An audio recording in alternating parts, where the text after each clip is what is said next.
You hear the screeching of an owl, you hear the wind begin to howl. You know there's zombies on the prowl. And it's terror time again. They've got you running through the night.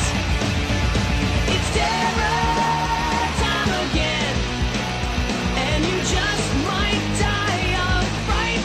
It's a terrifying time.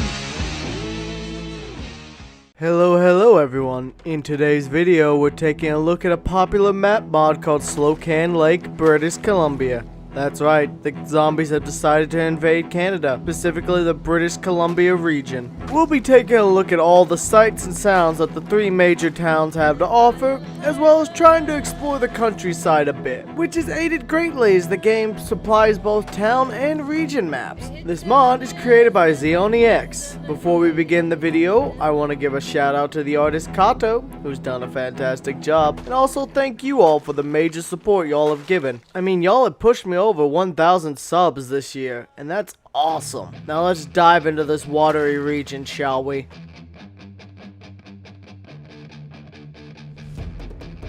This highway is the region's artery. It's the lifeblood and what connects all the major towns in the region, as it runs through all of them. If you want to get to New Denver, Roseberry, or Silverton, you're going to want to use this highway, as roughing it blindly on foot's a great way to get lost and run your character into the ground, either due to starvation, hunger, exposure to the elements, or even surprise zombies who have wandered off the main path and wish for a nice little snack during their hike. This highway also connects to Highway 31A, which leads off for a long distance, and while there is no major towns along this highway, as they're all located along the lake this region's named for, there's still settlements and homes dotting the path. Overall, I had to consider this major route a location of interest. Couple that with the fact that this is mostly compatible with the Project Zomboid map project, this will definitely help you to explore the region effectively as well. Though keep in mind that the town of Silverton isn't on the map project.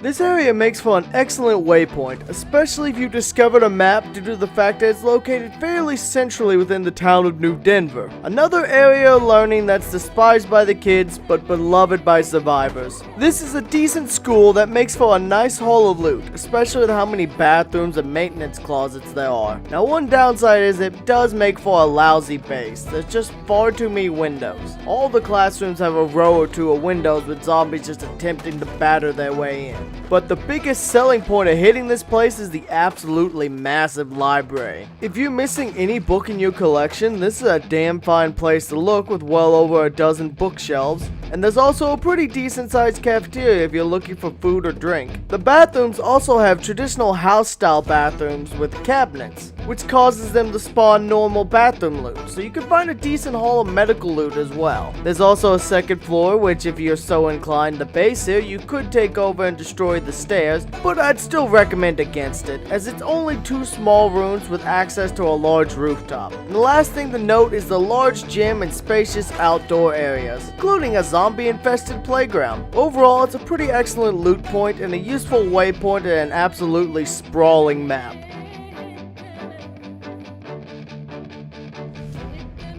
This is a rather large medical center, at least by Zomboid standards. This should be your go-to of choice in this region for a hefty supply of medical loot. While there's only one floor, there's a ton of patient rooms, maintenance closets, and medical supply storages just scattered throughout the building. If that isn't enough for you, there's also a fairly nice sized library with a break room across from it that has a TV and a piano, which is very useful if you're using the piano mod. There's also a helipad and physical therapy building on the grounds as well. Overall, it's another fairly useful area, and the biggest boon is the fact it's located literally on the south edge of town, right beside Highway 6, so it's very easy to find and make it to.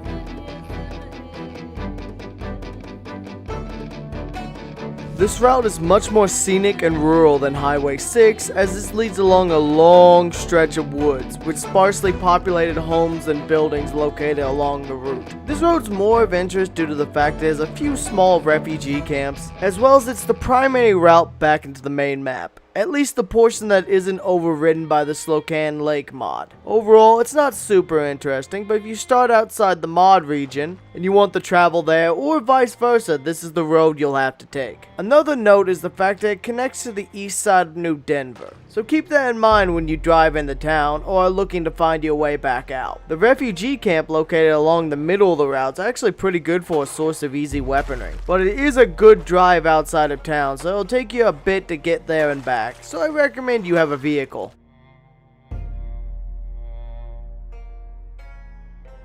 Roseberry is a town that I think is best discussed as one entry, as due to its size and underdeveloped nature, it's more of a village or a small town rather than a proper city like New Denver is, and therefore it's somewhat lacking in its sights and sounds. Let's start right outside the main town itself. Before you cross the bridge into town, there's a dirt road that juts off to the north. This will take us to our first point of interest, a small restaurant and a small 2-story home. While it's not exactly the epitome of fine dining, it does have a nice store of food and cooking related equipment, and the house behind it could make a quite fine little base in the woods. Now let's move on to the point of entry into the town itself. You'll cross a bridge that goes over a river. Keep in mind that this bridge is narrow, with the high possibility of cars and zombies blocking your route into town. Now following along the main route in, there's only one other restaurant in town. This is another good opportunity to stock up some food and supplies in the region, so get what you can while you're here. The next major point of interest in the town can be found by following the train tracks to the southeast. Doing so will take you to the Roseberry Beach, which has a nice little beachside community, several docks, and even some hardware loot just on the end of a concrete dock. Overall, Roseberry isn't exactly the biggest town, nor is it exactly filled with interesting points, as it's mostly a rural area that's sparsely populated.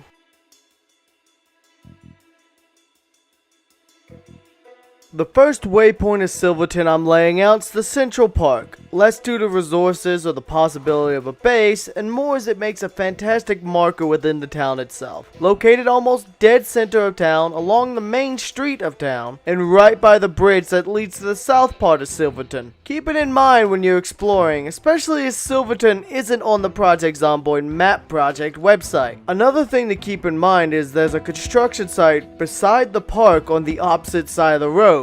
So head there if you're looking for some hardware and auto parts.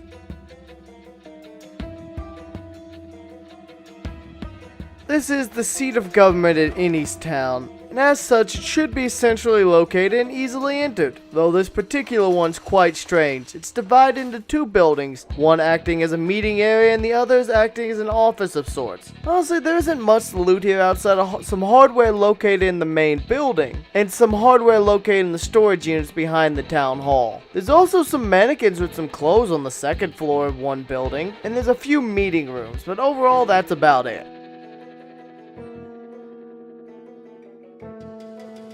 Are you looking for some nom noms? Or maybe you need to get your teeth cleaned after enjoying a bit too much Halloween sweets? Well, right down the road from the town hall is a restaurant, and across the street from that is a dentist, which has a fairly good stockpile of medical resources which will definitely help in keeping alive, especially if you start here and you don't want to travel north to the New Denver hospital.